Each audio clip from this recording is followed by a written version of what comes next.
Vamos a ver otro poco más acerca de la vida de Abraham, que es tan instructiva.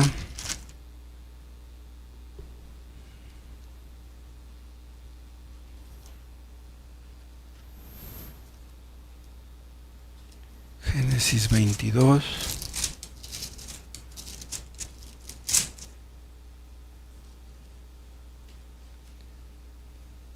Abraham amaba mucho a su hijo, pero aunque lo amaba tanto, él estuvo dispuesto a sacrificarlo. Nosotros estamos dispuestos a sacrificar lo que más amamos, cualquier cosa que sea, para hacer la voluntad de Dios. ¿Amamos más a Dios que a nuestros hijos?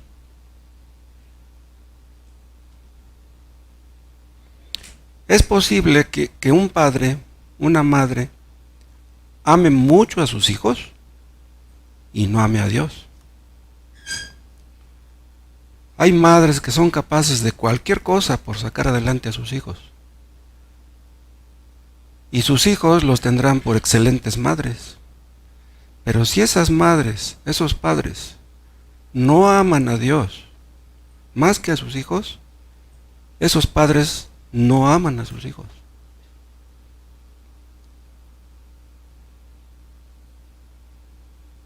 Los únicos que aman a sus hijos, verdaderamente, son los que aman más a Dios que a sus hijos. Nuestros hijos no son Dios. Dios tiene que estar por encima de nuestros hijos. El que ama más a su padre, a su madre, a su mujer y a sus hijos no es digno de mí, dijo el Señor. El día del juicio no le vamos a rendir cuentas a nuestros hijos. Ningún hijo le va a decir a Dios: Dios, pero ¿cómo vas a mandar a mi madre, a mi padre al infierno si eran buenos padres?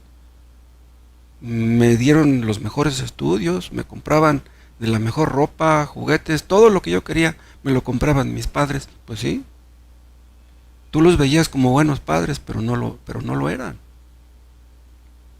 El asunto no es cómo nos ven nuestros hijos, el asunto es cómo nos ve Dios. Abraham estuvo dispuesto a sacrificar a su hijo porque amaba más a Dios que a su hijo. Así debe ser. Y ya después que pasó todo esto, Abraham entendió que el padre amaba mucho al hijo, pero que estaría dispuesto a sacrificarlo en la cruz. Y es por eso que dice Juan 8:56 que Abraham vio el día de Cristo. O sea, Abraham vio futuro. Iba a matar a su hijo y a la mera hora le dijo Dios que no lo matara. Entonces entendió que Dios enviaría a su hijo para que muriera. Isaac fue librado de la muerte, pero Cristo no. No, Cristo tenía que morir en la cruz. Vean este texto que les digo, Juan 8:56.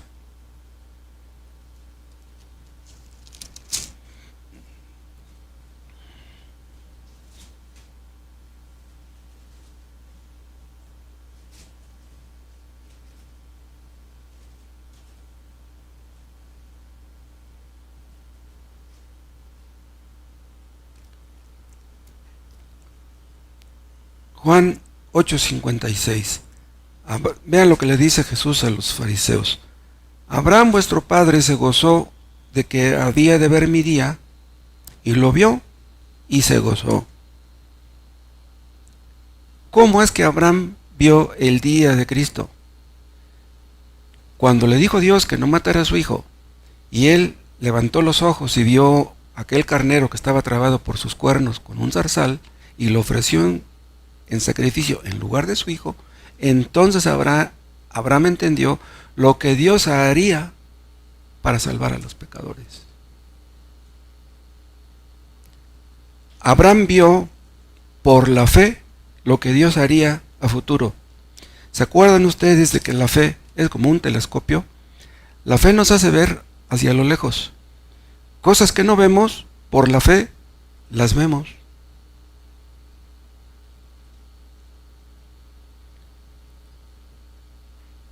Abraham vio a Isaac salir prácticamente de la muerte. Cuando Dios le dijo que lo matara, para él ya Isaac estaba muerto. Dios me dijo que mate a mi hijo, pues ni modo, lo voy a matar. Pero cuando vio que Dios le dijo que detuviera su mano y que no lo matara, entonces entendió que Cristo moriría y que resucitaría. Vean todo lo que pudo entender Abraham en ese día. Dios quería que Abraham entendiera, y todos nosotros, que el sacrificio de su Hijo de Cristo era indispensable para redimirnos, para salvarnos. ¿Por qué era necesario que Cristo muriera en la cruz? ¿Qué hubiera sucedido si Cristo no muere en la cruz? Dios podía perdonarnos porque sí. ¿Saben qué? Yo dije que la paga del pecado es la muerte. Los que pecan merecen la muerte. Pero ¿saben qué? Pues no, siempre no, ya cambié de opinión. Los voy a perdonar. Nada más porque yo digo que los perdono. ¿Podía Dios haber dicho eso? ¿Hecho eso? No podía. ¿Por qué? Porque Dios es justo y es santo. Y Él tiene que cumplir su palabra y Él tiene que castigar el pecado. O lo castigaba en Cristo o lo castigaba en nosotros. O moría Cristo o moríamos nosotros. Entonces Dios prefirió matar a su Hijo para no matarnos a nosotros. ¡Wow! ¿Cómo es eso? La justicia de Dios tenía que ser satisfecha. La justicia de Dios decía que el pecador debe morir. Pero si como todos somos pecadores, entonces todos deberíamos haber muerto. Todos. Pero Cristo no quería que muriéramos todos. Cristo quería salvar a algunos. Y es por eso que Cristo murió en la cruz, para pagar con su sangre por los pecados de algunos. Cristo no derramó su sangre para perdonarnos a todos. Derramó su sangre para perdonarnos a algunos nada más. Cuando Cristo murió en la cruz, la justicia de Dios quedó satisfecha. Dios quedó satisfecho.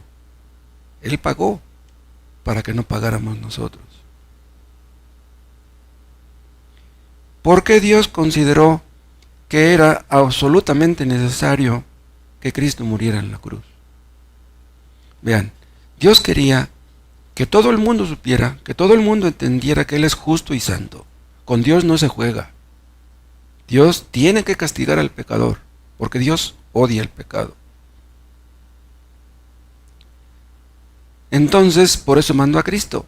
Vean, cuando Cristo vino al mundo, Cristo era Dios que estaba viniendo al mundo. Decir que es el Hijo de Dios es lo mismo que decir que Él es Dios. Cristo era Dios que vino al mundo para morir en la cruz. ¿Para qué vino Cristo? Para identificarse con nosotros. Un hombre pecó, Adán. Otro hombre obedeció para que pudiéramos ser salvos. ¿Quién es el hombre que obedeció? Es Cristo Jesús. Lo que Cristo hizo, deshizo lo que Adán hizo. ¿Me explico? Por Adán, la raza fue maldita. Y por Cristo, la raza es bendecida. Cristo vino al mundo para identificarse con sus criaturas. ¿Entienden ustedes por qué Cristo se bautizó?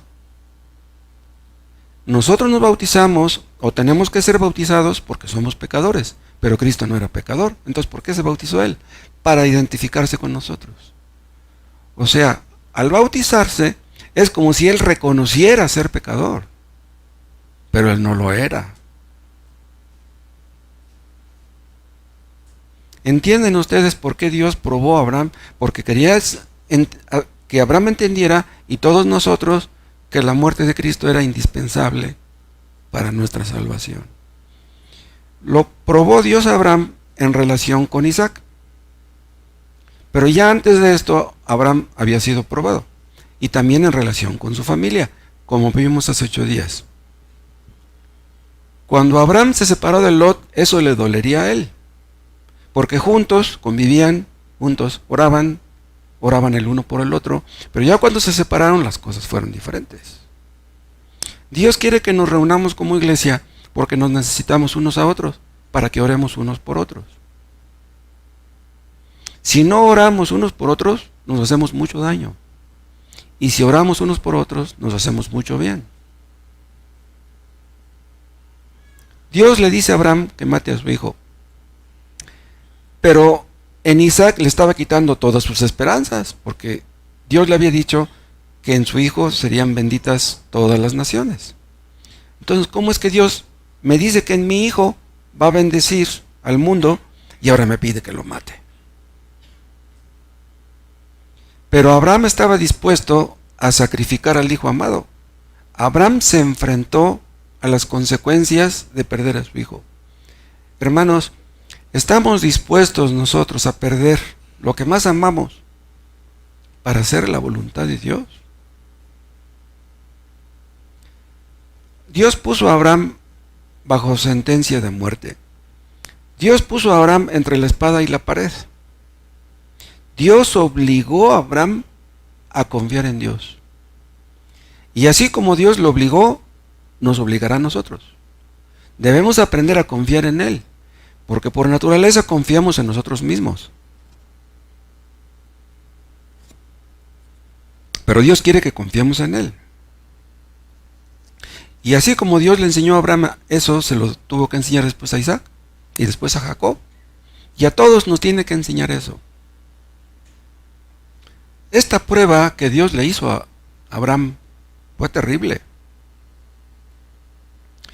Lo mismo la de Job, acuérdense. Job fue probado en muchos aspectos de su vida, muchos aspectos de su carácter. Job era muy rico, pero la mayor parte de sus riquezas las perdió de un día para otro. No perdió todo lo que tenía, sus terrenos no se los robaron, pero le robaron todos sus animales. Fue probado en su cuerpo físico, porque su dolencia pues era fuerte. Y su mujer, que debería de haberle apoyado, lo acabó de matar, le dio la puñalada por la espalda. Sus vecinos lo juzgaron. Sus amigos, en lugar de ayudarlo, igual, nomás fueron a criticarlo. Su autoestima quedó por los suelos. Fue probado en su matrimonio. Fue probado en sentido social, en sentido físico, en sentido mental, en sentido emocional, en sentido familiar, en sentido matrimonial, en sentido económico. Dios probó a Job en todo lo que un cristiano necesita ser probado. Y él no entendía por qué. Él quería saber el por qué Dios lo estaba probando, pero Dios nunca le dio explicaciones. Y eso que le pasó a Job nos va a pasar a todos nosotros. No de la misma manera, claro. No vamos a perder todo lo que Job perdió, pero iremos perdiendo una de estas cosas poco a poco. Vamos perdiendo la salud, vamos perdiendo los reflejos, vamos perdiendo los hijos. Si Dios quiere, perdemos un día el trabajo. Vamos perdiendo poco a poco las cosas que Él nos prestó. A fin de cuentas, nada es nuestro, todo es de Él. Entonces, si nos quita las cosas, es para enseñarnos a confiar en Él, a depender de Él. Hay padres que mientras tienen sus hijos y sus hijos ganan bien, pues sus hijos los apoyan. Gracias. Los apoyan económicamente. Si un hijo apoya a sus padres, pues esos padres tal vez dependan de sus hijos. Pero si de repente sus hijos se casan o sus hijos se mueren, ¿de quién van a depender esos padres? Dios quiere enseñarnos a confiar en Él, a depender de Él. No podemos depender de nuestros hijos. Hay padres que son cristianos, que tienen hijos inconversos, que terminan siendo abandonados por sus hijos, despreciados por sus hijos. Hay padres que por ser cristianos sus hijos ni los visitan. No, si voy a visitar a mis papás, me están hablando de la Biblia, yo no quiero eso. Yo quiero vivir mi vida. ¿Qué tengo yo que estar escuchando sermones? Hay padres cristianos que cuando llegan a viejos terminan en un asilo. Sus hijos no los quieren cuidar, no se quieren hacer cargo de ellos. Hay cristianos que van perdiendo estas cosas poco a poco. Hay esposas cristianas que siendo jóvenes pierden a su marido. O maridos cristianos que siendo jóvenes pierden a su esposa. La viuda de Spurgeon murió, quedó viuda siendo joven. Ella era un poco menor que Spurgeon. Spurgeon murió a los 58, entonces ella tendría como 56, 57. Pues todavía estaba joven. Todos los cristianos tenemos pérdidas, de una manera o de otra. Perdemos amigos. Por ser cristianos, perdemos amigos, compadres, apoyo. Dios trata con nosotros para enseñarnos a confiar en Él. No podemos depender de nadie, sino solamente de Él. Y trata con nosotros en su providencia. Dios usa las cosas que nos suceden para enseñarnos algo. ¿Qué es lo que nos quiere enseñar? A confiar en Él y a depender de Él. Si ustedes abren la billetera y tienen ahí mucho dinero, pues confían en eso. ¿Qué tengo yo que preocuparme por el mañana, por el pasado mañana? Tengo dinero, pero si Dios te quita el dinero, ¿qué vas a hacer? ¿En quién vas a confiar? Los creyentes nuevos no tienen muchas pruebas y no entienden muy bien esto que estamos viendo, pero lo van a entender más adelante. Job fue probado cuando ya sería un hombre de edad avanzada, porque sus 10 hijos que murieron, todos ya eran casados, entonces él no era un jovencito. Hay creyentes que pierden su familia al convertirse. Hay jóvenes creyentes que sus padres los corren de la casa por convertirse al cristianismo. ¿Qué harían ustedes si los corren sus papás por ser cristianos? ¿A dónde se van a ir?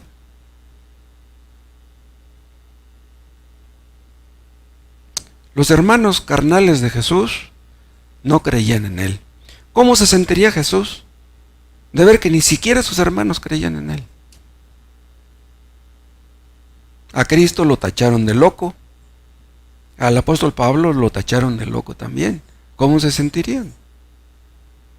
En una ocasión, acuérdense, Jesús estaba predicando en una casa. Y de repente le fueron a decir, tu madre y tus hermanos están afuera y te buscan. ¿Se acuerdan? ¿Se acuerdan qué dijo Jesús? Dice, ¿quién es mi madre y quiénes son mis hermanos? Dice, mis hermanos son estos, los que están escuchando la predicación. María quería que Jesús dejara de predicar para atenderla a ella. ¿Cómo? Estoy predicando, ¿cómo voy a salir a atender a mi mamá? En lugar de que yo salga a escucharla a ella, ella debería de sentarse a escucharme a mí. Eso es lo que él estaba pensando. Pero ¿por qué María estaba afuera? Estaba con sus hijos y Jesús estaba adentro. ¿Por qué estaba afuera? Porque le preocupaban sus hijos inconversos. A ella no le preocupaba escuchar a Jesús, no, ella se preocupaba por sus hijos inconversos. Idolatramos a nuestra familia, nos importa más nuestra familia que Dios. Nos importan más nuestros hijos que Dios. Cristo dijo que los de nuestra casa serían nuestros enemigos. Gracias a Dios no en todos los casos, pero sí en algunos. Por ser creyentes voy a tener problemas con mis seres queridos. Abraham se apartó de Lot. Después se apartó de Isaac. Dios estaba transformando a Abraham. ¿En quién tenemos nuestra identidad? Somos lo que somos. Nos sentimos bien porque tenemos pareja, porque tenemos hijos. Si una pareja no tiene hijos y no se siente bien porque tiene hijos, entonces necesitamos hijos para sentirnos bien. Entonces los que tienen muchos hijos se sienten muy bien y los que no tenemos hijos nos sentimos mal. Entonces somos dependientes de los hijos, no puede ser. Debemos aprender a depender de Dios, a estar contentos con Dios. Es Dios lo que necesitamos. Una pareja sin hijos puede ser feliz con Cristo, aunque no tenga hijos. Hay mujeres que dependen de su marido. Hay maridos que dependen de sus mujeres. Una mujer depende para sentirse feliz de que su marido le diga que la ama, Supongamos que una esposa cristiana tiene un marido que es cristiano, pero que es muy seco, muy frío. No le dice que la quiere, no la apapacha. Entonces, ay, mi marido no me dice que me quiere, me siento mal. No. Si Cristo te ama, aunque tu marido no te diga que te ama, tú debes estar contenta.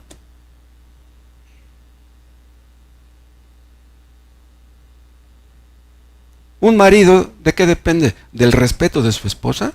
Entonces, si una esposa no respeta al marido, entonces ¿se va a sentir infeliz el marido? Un marido tiene que aprender a estar contento con el amor de Dios, aunque su mujer no lo respete.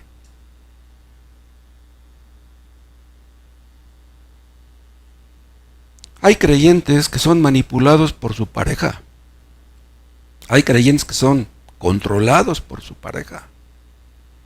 Hermanos, tenemos que ser controlados por Dios, no por nuestra pareja. Hay creyentes que son manipulados por sus hijos. Hay hogares donde las reglas las ponen los hijos. No puede ser. Los hijos tienen que sujetarse a las reglas que ponen los padres, no viceversa. Hay padres que le tienen miedo a sus hijos. Hay mujeres que tienen su identidad en la dependencia de sus hijos. Hay madres que se convierten en matriarcas. Que los esposos hacen su voluntad y los hijos y los nietos, todos giran alrededor de la matriarca. Todos hacen lo que dice la abuela. Abuelas que llaman a los hijos por teléfono, a las nueras, a los nietos, y que llega el recibo de teléfono bien alto porque tantas llamadas que hacen al mes. ¿Cómo? Entonces dependen de los hijos, de los nietos. Lo que una abuela tiene que hacer es estar orando por sus hijos y por sus nietos. ¿Qué tiene que estar ahí llamándoles para ver qué esto y qué el otro? ¿Qué problemas que tienen? Hay matriarcas que están acostumbradas a que los hijos dependan de ellas. Y si no les consultan y si no les piden su opinión, les da el soponcio. Les gusta ser consultadas. Les gusta sentir que las demás dependen de ellas. Los demás dependen de ellas y ellas dependen de los demás. Mutua dependencia. Hay otros que encuentran su identidad, ¿saben qué? En el trabajo. Hay personas que tienen hasta 2 trabajos, dependen de su trabajo. Y si un día ya no puedes trabajar, ¿qué vas a hacer? ¿Te vas a volver loco? Debemos depender de Dios, no de nuestro trabajo. Lo que te hace feliz, lo que te hace sentir tranquilo es que tienes trabajo. ¿Te vas a convertir en un esclavo de tu trabajo? ¿Y a Dios lo vas a hacer a un lado? Son idolatrías. Otros están centrados, buscan su identidad en el placer, en el deporte, en el entretenimiento, paseos, diversiones, películas, música. Son felices oyendo esas cosas. No buscan su felicidad en Cristo. Tienen ídolos que les dominan, que les controlan. Esas personas no son felices y por eso hacen eso. Hay personas también que odian la pobreza porque fueron pobres en su infancia y dicen, no, de aquí en adelante yo, como del lugar, yo tengo que tener mi guardadito. Y no están contentos si no tienen su guardadito. Dependen de tener dinero en el banco. Y hacen todo lo posible por tener dinero a como del lugar. Tengo que tener dinero. Dependen del dinero. Su Dios es el dinero. Hay personas que tienen 2 trabajos y casi no descansan. Duermen muy poco. Mal negocio. Muy mal negocio es ese. Hay personas que cuando tenían mucho dinero hacían fiestas constantemente, invitaban a sus amigos, dependían de sus amigos y sus amigos dependían de ellos. Y después, cuando ya llegan a una edad o a una época en que ya no tienen tanto dinero y ya no pueden hacer eso, sus amigos ni los visitan ni les hablan por teléfono y estas personas terminan amargadas y frustradas porque yo les ayudé a mis amigos Yo los invitaba y yo les regalaba, y ahora que estoy necesitado nadie me visita, nadie me apoya. Dependen de los amigos. Hay otros que dependen, ¿saben de quién? De la religión. Hay personas cuya vida gira alrededor de la religión, de las actividades en la iglesia. En eso se sienten realizados. Así eran los fariseos. Los fariseos dependían para sentirse bien de aprenderse los textos de memoria, de ir a los cultos, de dar sus diezmos y sus ofrendas. Ellos sentían que eran buenos. ¿Nosotros nos sentimos buenos porque cumplimos con nuestra religión? ¿Somos buenos por eso? Hay pastores que en la casa ni la esposa ni los hijos los respetan. Pero en la iglesia todos lo respetan. Todos dicen, bueno, pues si mi esposa y mis hijos no me respetan, ¿qué me importa? Todos los hermanos me respetan. Entonces dependen de la religión, dependen de predicar para tener el respeto de la gente. ¡Wow! Así estaban exactamente los fariseos. Si ustedes dependen de su religión para sentirse felices, se van a sentir superiores a otros. Se van a llenar de soberbia. Yo he regalado Biblias, yo he regalado libros, yo he regalado dinero, yo soy bueno. Y si llegas al punto de no poder hacer eso, los testigos de Jehová se sienten bien porque venden atalayas, van de casa en casa, van a visitar a la gente, dizque para ayudarla. Yo evangelizo más que los demás. Me felicitó el líder, yo soy bueno. Los demás son los malos. Entonces, dependes de tu religión. Y si ya no puedes evangelizar, si ya no puedes vender atalayas, ¿qué vas a hacer? Traen una máscara, son hipócritas, creen que son cristianos, pero no lo son. Son fieles a su religión, pero no son fieles a Dios. Los ídolos del corazón. ¿De qué dependía Abraham para ser feliz? ¿Dependía de Isaac? No. La felicidad que tenía Abraham dependía de Dios. Así debe ser en todos los casos de los creyentes. Nuestra felicidad debe depender de Dios, con dinero y sin dinero, con trabajo y sin trabajo. Sanos o enfermos, debemos ser felices. Somos los únicos en el mundo en tener derecho de ser felices. Abraham no idolatraba a Isaac. Ustedes saben lo que significa la palabra Isaac. Significa risa. Pero Isaac no era la risa de Abraham. La risa de Abraham era su Dios. Le dice Dios a Abraham, he aquí tu hijo, tu único, a quien amas. Dice, mátalo. Dios sabía que Abraham amaba mucho a Isaac. Si nosotros amamos mucho a algo o a alguien, Dios nos observa. Y esas cosas que amamos nos las puede quitar para que veamos que estamos mal. Es Él a quien debemos amar por encima de todo.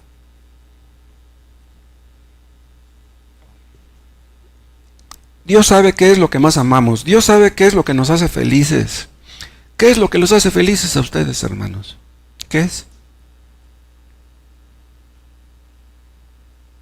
Dios sabe cuánto lo amamos a Él. Dios quiere que le demostremos que lo amamos a Él más que a nada, más que a nadie. Nos fabricamos ídolos, hermanos, en nuestro corazón y tal vez ni cuenta nos damos. ¿Saben qué es lo único que se interpone entre nosotros y Dios? Son los ídolos. Dios quiere que matemos los ídolos. Hay personas que oran, que pensarán que oran porque aman a Dios. Pero quieren que les diga una cosa. Hay muchas personas que oran no porque amen a Dios. ¿Saben por qué oran? Porque se aman a sí mismas. Oran consigo mismos. El hecho de que una persona esté orando 1 hora o 2 horas, eso no quiere decir que ame mucho a Dios. Los fariseos oraban en las esquinas. Querían que los demás vieran que ellos eran hombres de oración. Bueno, no solamente oraban en las esquinas, también en el templo y también en sus casas. Se aprendían los textos de memoria. ¿Por qué? ¿Porque amaban a Dios? No, se amaban a sí mismos. Una persona puede leer la Biblia 3 horas diarias porque se ama a sí misma, no porque ama a Dios. ¿Por qué leen ustedes la Biblia? ¿Porque aman a Dios realmente? Dios odia la idolatría. Un idólatra es la persona que ama más cualquier cosa de este mundo que a Dios. Eso es un idólatra. Los ídolos tratan de controlarnos. Los ídolos tratan de alejarnos de Dios. Los ídolos quieren que amemos más a ellos que a Dios. El corazón es una fábrica de ídolos, dijo Juan Calvino. Los creyentes en la casa no tenemos santos, no tenemos vírgenes, pero es posible que tengamos ídolos. Cuando perdemos algo, o cuando estamos en riesgo, en peligro de perder algo, es cuando vemos nuestra realidad. ¿Cómo reaccionamos cuando estamos perdiendo algo? Si los asaltan a ustedes y les roban el celular que les costó 6, 8 o 10 mil pesos, ¿cómo reaccionan?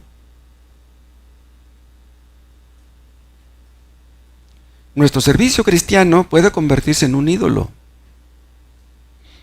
A algunos les gusta evangelizar, pero así como algunos leen la Biblia por amor a sí mismos y oran por amor a sí mismos, es posible evangelizar no por amor al prójimo, sino por amor a uno mismo. Como el caso de los testigos que les digo, van de casa en casa, pero no aman a su prójimo, se aman a sí mismos. ¿Ustedes evangelizan porque aman al prójimo? ¿Realmente? ¿Quieren que su prójimo se salve? Si les quitan ese servicio, ¿cómo reaccionan? Si ya no pueden evangelizar. ¿Se acuerdan que en una ocasión los discípulos de Cristo discutían acerca de quién de ellos sería el mayor en el reino de los cielos? ¿Se acuerdan? Si estaban discutiendo por eso, quiere decir que no habían entendido, no les había caído el 20. Sus motivos no eran los correctos. ¿Para qué evangelizan ustedes? ¿Para que te alaben? ¿Para sentirte bien de que evangelizaste? ¿Para eso evangelizas? Y también es posible convertir el ministerio en un ídolo. Un predicador predica para que la gente lo felicite, para que la gente lo alabe, para que le digan, ay, me gustó mucho la predicación. ¿Para eso predicamos? El ministerio se puede convertir en un ídolo. Dios sabe por qué hacemos lo que hacemos. ¿Qué nos motiva a hacer lo que hacemos? ¿Qué es? Yo supe de un hombre hace muchos años que me dijo que estaba pensando comprar un auto último modelo. ¿Qué creen que me dijo? Dice, ¿sabe qué, hermano? Quiero comprar un coche el que tenga la cajuela más grande. Y le dije, ¿y para qué? Dice, para llenarlo de libros, dice, ir a repartirlos y discos cristianos. ¿Y saben qué pasó después con el tiempo? Se alejó de Dios. ¿Para qué quería el auto grande? No era para lo que él decía. ¿Qué nos motiva a hacer lo que hacemos? ¿Saben qué? Nuestros deseos, nuestros sueños, nuestras ilusiones nublan nuestras perspectivas. Nuestros sueños impiden que veamos las cosas tal y como son. De repente, Dios en su providencia nos obliga a cambiar nuestra forma de ver las cosas. Dios nos obliga. Dios nos obliga a ver que el importante es Él, no son nuestros sueños, nuestras ilusiones. El importante es Él. De repente que llegas a estar muy enfermo. Durante años estuviste sano, pero de repente, ¡pum!, tienes que estar en cama semanas, tal vez meses. ¿Cómo reaccionas? ¿Qué quiere Dios enseñarte ahí en la cama? ¿Qué tienes que aprender? Los idólatras antiguos, ¿saben por qué eran idólatras? Porque al servir a su ídolo, pensaban que su ídolo los iba a servir a ellos. Ustedes ya vieron esa película que se llama Apocalipto. ¿Se acuerdan que el sacerdote ese va a hacer su sacrificio a su Dios? Van a matar a los que van a matar ahí. Y hace una oración a su Dios. Y no recuerdo qué le dice exactamente a su Dios, pero le dice, Señor, queremos que nos des buenas cosechas. Por eso los aztecas mataban a la gente y por eso los mayas hacían lo mismo, porque querían que su Dios les diera buenas cosechas. Ustedes van a misa o vienen al culto porque quieren que Dios los bendiga, quieren un mejor sueldo. Por eso buscan a Dios, porque quieren que Dios los bendiga. Eso es un ídolo. Dios no está para bendecirnos. Dios no está para cumplirnos nuestros caprichos. Dios está para que lo obedezcamos. Y quien no quiere obedecerlo y quiere un Dios que se sujete a Él, quiere controlar a Dios, pues es un idólatra.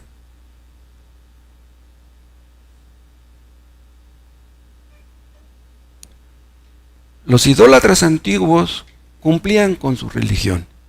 Y ellos decían, si yo cumplo con mi religión, Dios me va a bendecir. Me va a ir bien. Por eso vienen ustedes al culto, para que Dios los bendiga, para que les vaya bien.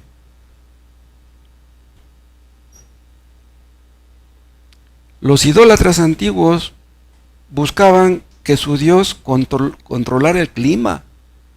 Si había sequía, pues para que mandara a Dios, su Dios mandara la lluvia y tuvieran buenas cosechas. No sé si ustedes saben que en Yucatán encontraron huesos de personas, de niños, de niñas, en los cenotes. En esos cenotes ahí llegaban los mayas y aventaban a sus hijos y ahí morían ahogados. ¿Para qué? Para que su Dios les diera buenas cosechas. ¿Saben qué hacen los del Evangelio de la Prosperidad? Le dicen a la gente, si te va mal económicamente, lo que tienes que hacer es dar más ofrenda. Y esa gente necia da más ofrenda para que Dios les bendiga. Caen en la trampa. Codiciosos esos pastores y codiciosa la gente. Lo que les importa es el dinero, Dios no. Y hay otros para quienes su carrera se convierte en un ídolo. Tengo que terminar mi carrera, a como dé lugar. Le dan más importancia a su carrera que a Dios. Y luego, a fin de cuentas, ¿cuántos de esos terminan su carrera y tienen su título y terminan empleados ahí de otra cosa de lo que ni estudiaron?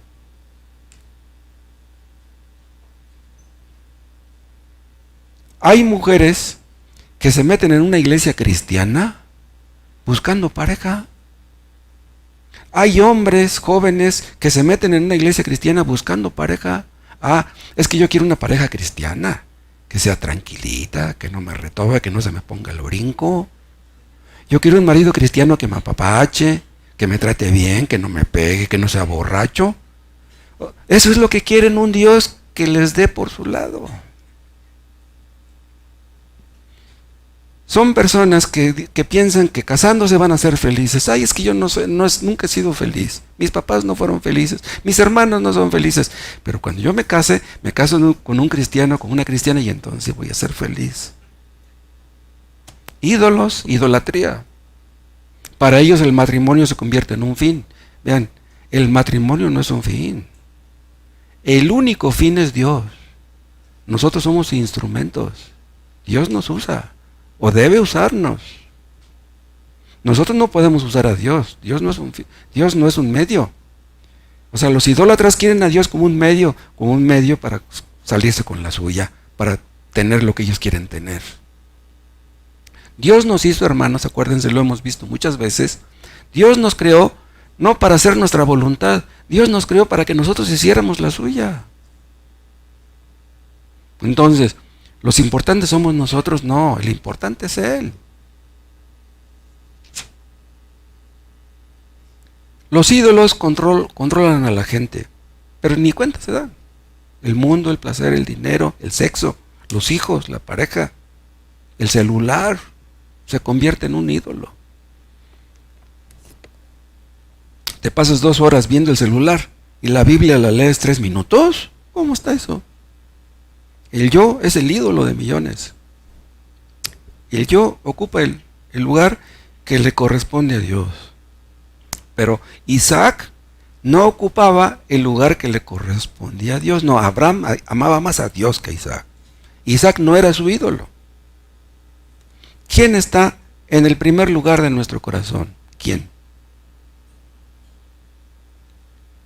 Cuando Dios probó a Abraham, Abraham estaba bien seguro de lo que Dios le pedía. Dios le dijo claramente, mata a tu hijo. Pero es posible que Dios nos esté probando y ni cuenta nos demos. En serio.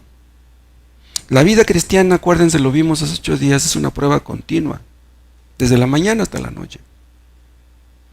Hay algunos que dicen, lo único que yo quiero es ser feliz. Yo lo único que quiero es una vida pero sin problemas. Ya me cansé de tener problemas. En la casa puros pleitos. Yo quiero una pareja que me ame, que me comprenda, que me respete. Yo quiero una esposa así. Un ídolo. ¿Para eso te casas? Yo quiero una familia donde me sienta realizado. Una familia donde se obedezcan mis órdenes. Gente que le gusta controlar a otros, manipular. Gente que le gusta ser alabada. Y que si le critican, si le dicen que está mal en algo, inmediatamente se enojan, se enfurecen. ¿Les dejan ustedes de hablar a los que los critican? Ídolos. A través de su providencia Dios nos va podando. ¿Qué es lo que Dios pretende? Hacer que llevemos más fruto, porque hemos llevado muy poco. Dios podó a Abraham. Al decirle que matara a su hijo, lo estaba podando. Hay algunos que se desesperan, lo hemos visto antes, que se desesperan porque las cosas no son como ellos quisieran. Nosotros queremos, hermanos, que a nuestros hijos les vaya bien. ¿Qué padre quiere que a sus hijos les vaya mal? No, queremos que les vaya bien, que no les falte nada, que tengan buena ropa, que tengan comodidades, que nuestros hijos estudien, que saquen buenas calificaciones, que la gente hable bien de ellos, que los vea que son bien educados. No serán ídolos esos. Eso es lo importante. No estoy diciendo que sea pecado eso, pero eso se convierte en una obsesión al punto de que se convierte en un ídolo. ¿En dónde tenía Job su corazón? Vean, aquí ya no estoy hablando de Abraham. Vuelvo a mencionar a Job. ¿Recuerdan ustedes cuál es el tema central del libro de Job? No es el sufrimiento, como dicen algunos, como piensan algunos. ¿Se acuerdan que le dijo Satanás a Dios? Dice, Job te sirve porque le has dado muchas bendiciones, pero quítale las bendiciones que le has dado y verás que ya no te sirve. Dios aceptó el reto y dice, órale, quítale lo que quieras, nomás no le quites la vida. Entonces dice Satanás, voy a hacer que Job maldiga a Dios. ¿Y qué hizo Satanás? Le quitó sus hijos a Job. Le quitó las riquezas, le quitó la salud, le quitó la esposa. Dios le quitó a Job las cosas, en realidad no fue Satanás, porque Dios permitió que Satanás se las quitara.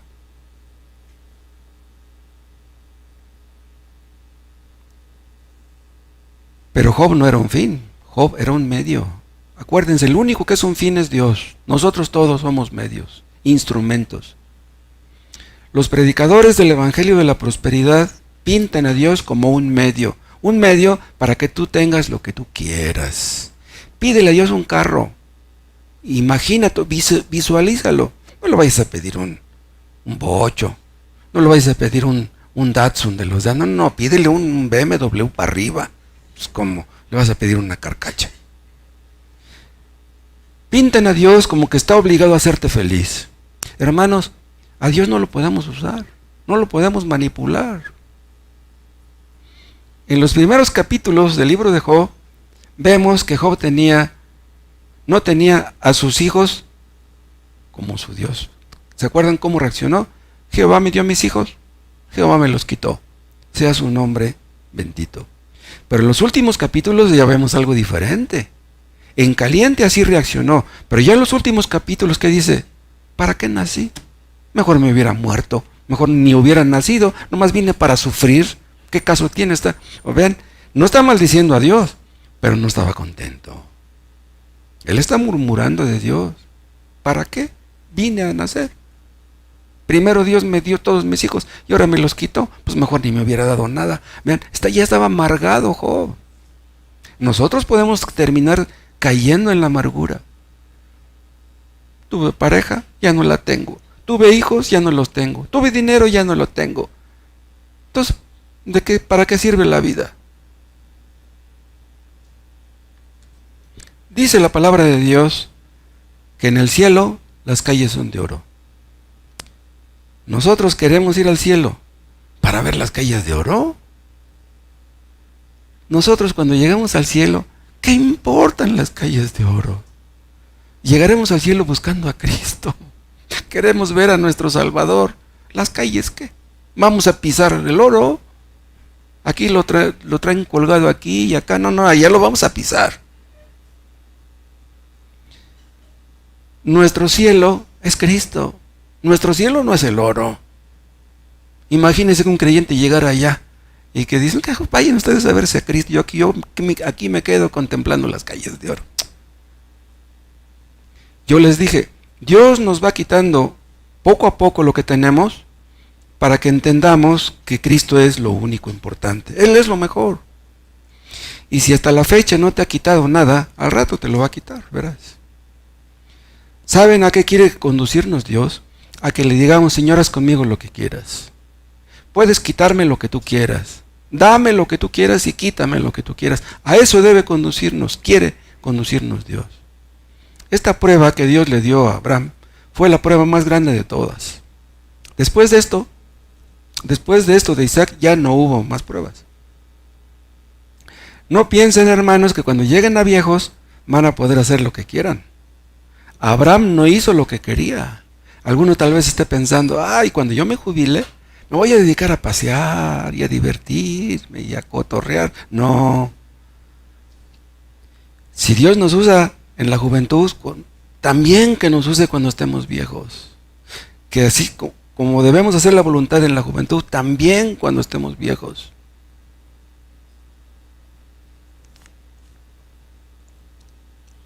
Si estamos dispuestos a hacer la voluntad de Dios, Él hará que nuestra vida no sea en vano. Pero, si ustedes no quieren obedecer a Dios, si ustedes quieren hacer su propia voluntad, si ustedes quieren un Dios que les dé por su lado, van a acabar frustrados y amargados, decepcionados. Los ídolos destruyen. O acabamos con nuestros ídolos o los ídolos acaban con nosotros. Los ídolos engañan y esclavizan a los hombres. Dios debe estar por encima en nuestros afectos, en nuestras prioridades. Él debe estar hasta arriba. ¿Se acuerdan ustedes que cuando Cristo iba a empezar su ministerio, Satanás lo tentó? Lo probó en 3 cosas. Apelaba a la codicia, al orgullo, a cosas que todos los hombres tenemos la tendencia. Todos tenemos la inclinación al orgullo, a creer que valemos mucho, y a la soberbia, al orgullo, a querer tener cosas, a la codicia. Satanás es bien astuto, dice, todo esto te daré, si postrado me adorares.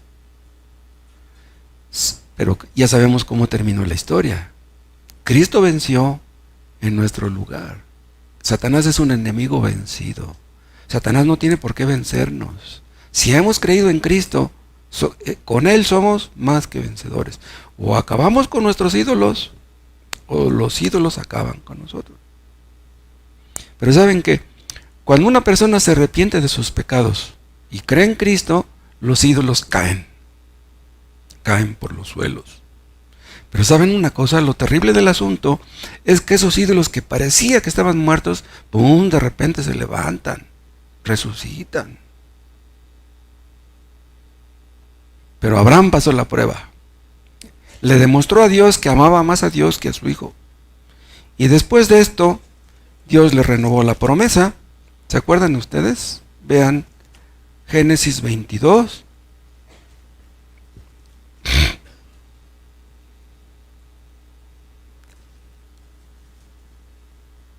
(22:15) Y llamó el ángel de Jehová a Abraham por segunda vez desde el cielo y dijo: por mí mismo he jurado, dice Jehová, que por cuanto has hecho esto y no me has rehusado tu hijo, tu único hijo, de cierto te bendeciré, vean, y multiplicaré tu descendencia como las estrellas del cielo y como la arena que está a la orilla del mar, y tu descendencia poseerá las puertas de sus enemigos.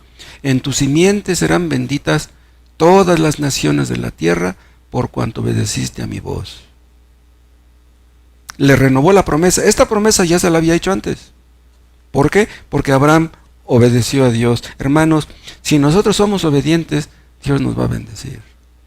No cabe duda. Pero si somos desobedientes, vamos a tener problemas.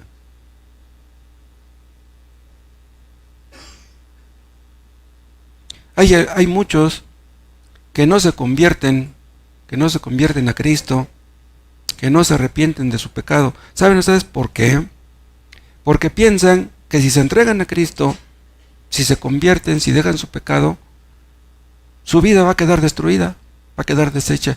No, si me convierto, voy a tener que ir todos los domingos al culto, voy a tener que leer la Biblia todos los días, ya no voy a ver con mis amigos, ya no voy a ir a echarme mis copas, a bailar con mis amigos. No, mejor así la dejamos. A lo mejor cuando llega viejo, cuando ya sienta pasos, a lo mejor me arrepiento. Ahorita soy joven y voy a disfrutar de la vida. No. Si ustedes se convierten, si ustedes se arrepienten de sus pecados y creen en Cristo, ustedes no pierden nada. Ustedes lo ganan todo. Los cristianos tenemos que enfrentar pruebas. A veces tenemos que llorar.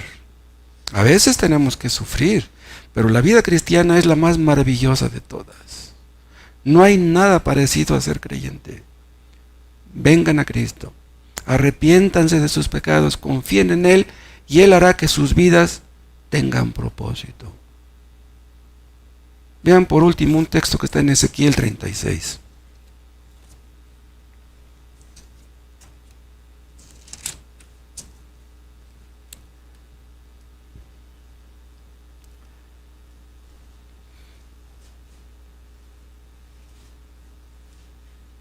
Vean la promesa de Dios en el versículo 25. Ezequiel 36, 25.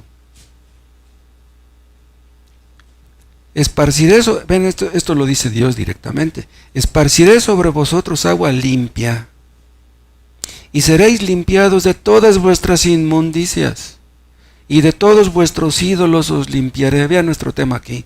De todos vuestros ídolos os limpiaré. Esta promesa la hace Dios. Esta es la promesa evangélica de limpiarnos. Él hará que lo amemos más a Él que a cualquier otra cosa en este mundo. Pero vean quién lo hará. Es Él. Si hay algo que ustedes aman más que a Dios, recuérdenle este texto. Señor, tú dijiste que me limpiarías. Enséñame a amarte más a ti que a mis hijos. Enséñame a amarte más a ti que a mi pareja. Enséñame a amarte más a ti que al mundo, que a mi casa, que a mi profesión, que a mi dinero. Enséñame a amarte más a ti. Dice el 26, os daré corazón nuevo, y pondré espíritu nuevo dentro de vosotros, y quitaré de vuestra carne el corazón de piedra, y os daré corazón de carne. ¿Sienten ustedes que no pueden arrepentirse porque sienten que su corazón es muy duro, como de piedra? Vean lo que Dios promete. Él te dará un corazón de carne. Dios hará que lo obedezcas. Dios hará que le obedezcas. Tú no puedes obedecer a Dios, pero Él puede hacer que lo obedezcamos. Dice el 27, y pondré dentro de vosotros mi espíritu, y haré que andéis en mis estatutos, y guardéis mis preceptos, y los pongáis por obra. En otras palabras, yo haré que ustedes me obedezcan. Hermanos, por naturaleza nadie obedece a Dios. Nadie. Todos somos desobedientes por naturaleza. Pero cuando Dios nos da un nuevo corazón, entonces nos da un corazón que le obedezca, que desee obedecerle. Que Dios nos conceda a todos los que estamos aquí en esta tarde, que Él sea lo más importante para nosotros. Que Cristo reine en esta iglesia, en cada familia, en cada matrimonio. Que en nuestras casas no reinemos nosotros, que no reine la esposa, que no reinen los hijos, que en nuestras casas reine Cristo. Que se haga la voluntad de Él, no la nuestra. Cristo tuvo que sufrir en este mundo, tuvo que tomar la cruz. A Cristo lo escupieron, se burlaron de Él, lo golpearon en su cara, lo azotaron. tuvo que sufrir, pero ¿qué tal después de que murió y resucitó? Ascendió a los cielos y se sentó en el trono de la gloria. Cristo es quien controla todo lo que acontece en el universo. Pero vean, primero tuvo que sufrir y luego recibió la corona. Y así será con nosotros. Primero la cruz y luego la corona. Las cosas no pueden invertirse. Hay personas que no quieren sufrir aquí. Las personas que no quieren sufrir aquí sufrirán allá eternamente. Cristo debe estar por encima de nuestra pareja. Cristo debe estar por encima de nuestros hijos.